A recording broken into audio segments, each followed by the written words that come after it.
he said, Jesus, Then he said, Jesus, why can't I say this word? Jesus, remember me. Jesus, remember. What is going on? Remember. I'm gonna have to cut this down to every single syllable. I'm crying. Hey dudes, how's it going? Welcome back. It is Good Friday, it's Easter, Easter Sunday. All of the Easter things are here upon us. And this time is all about new life. That is why we have eggs, exhibit A and B, which I may have already eaten the chocolate bars from, which is okay because it's not the egg, right? That's fine.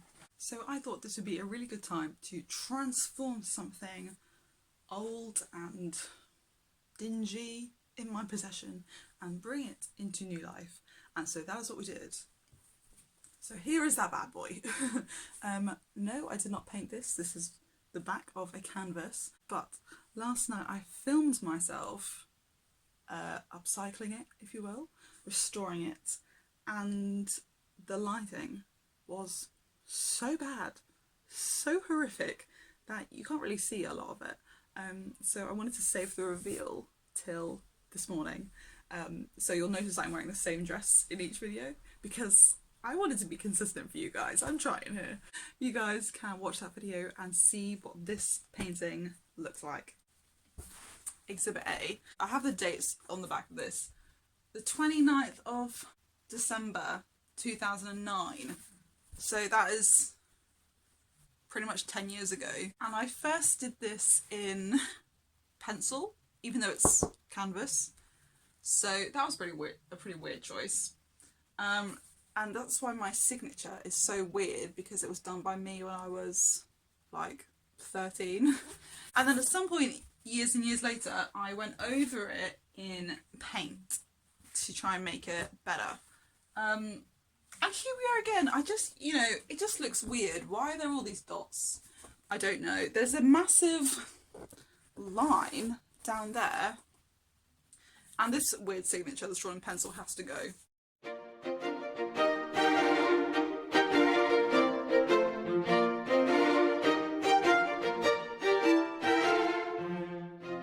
There's just so much negative space. I'm thinking I might add a sort of table and then maybe we could put this in a vase. Okay, apologies that I'm doing this in the evening so I don't have any natural light, so the colours look really washed out.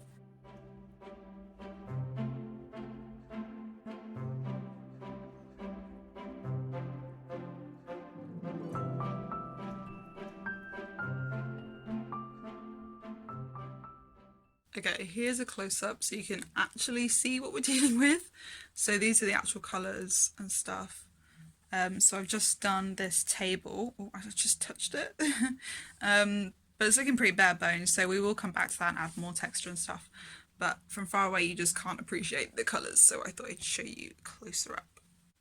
The background and the table are still drying, so I'm going to move on to the flowers. Now I've chosen all the colours I want, and I've gone for kind of like tonal, dusty colours, just because it looks quite, apart from this blue, but I'm going to mix that a bit with a bit of like grey or black, just because I think it looks a bit more fancy.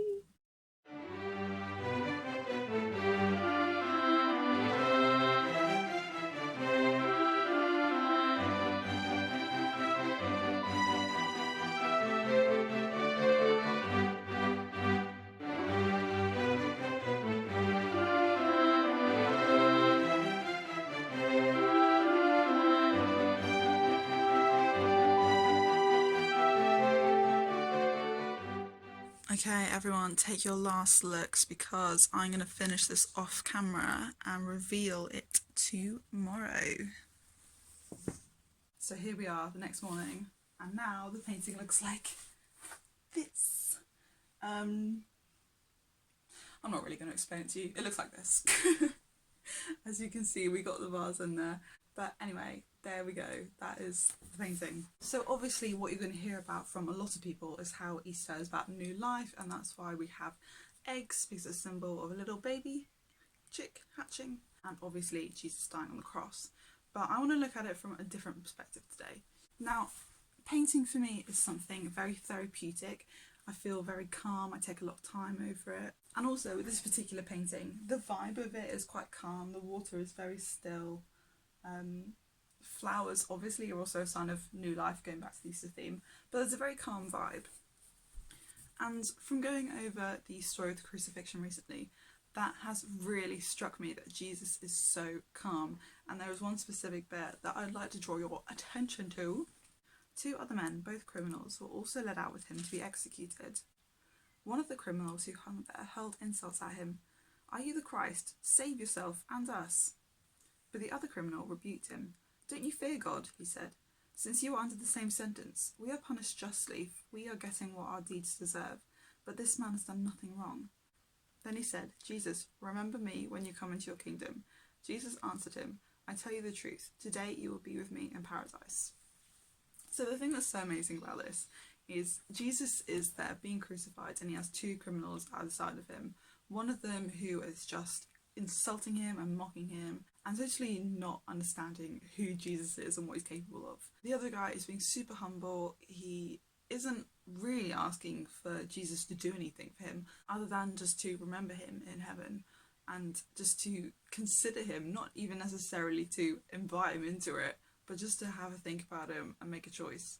Now, if it was me on the cross, in complete agony, being suffocated, holding up my whole body weight from my wrists, bleeding from my head from these crazy thorns, just blood dripping down my face, people laughing and joking at me, being completely humiliated wrongly, I would not really be in the mood to be listening to any of the things that these guys were saying. I am too busy trying to block out my own pain. Like, I don't care if you're insulting me. I don't care if you're being super nice and acknowledging who I am for all I'm worth. As Jesus. I just don't have time for it right now. Like, you missed the boat. Sorry, sir. For one thing, Jesus is so calm. He doesn't even respond to the guy insulting him. Doesn't even tell him to shut up or anything. And the guy who's being super humble, Jesus says, "I tell you the truth, today you will be with me in paradise." So he even does him one better.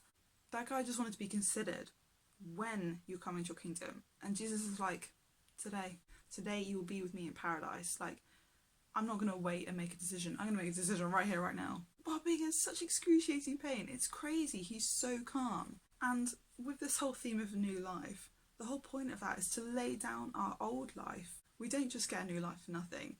Something is required of us, and that is to lay down our old life. We can't have a new life if we're still holding on to the old one, the old ways, where we live with ourselves as the king or queen of our lives, because that's God's spot.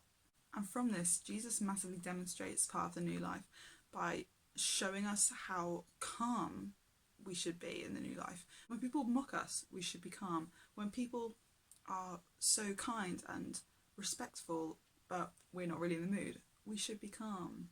It's really amazing. I don't think there's ever been anyone on earth who has demonstrated that kind of level of being calm when you're in that much pain and you're just so chill. Like, I've never read it that way before, but it's really struck me. So is there an area of your life where you guys need to be calm? Is there anything that's kind of stirring up some crazy emotions or stress? Maybe it is all of this virus stuff. But that's not the only thing going on in the world right now. People have other problems in their heart and in their lives, and this virus stuff has only added to it. So I'm not going to sit here and say that the virus is the only thing going on. People have other stuff as well. So there are probably things in your life where you need a bit of calm. So I just encourage you to follow Jesus' example, and if you need help, absolutely ask God. He is there to equip us and help us through these things. So there we go. Have a fantastic Easter. Have a fantastic time celebrating Good Friday, because goodness happened. And we will see you all soon. Bye.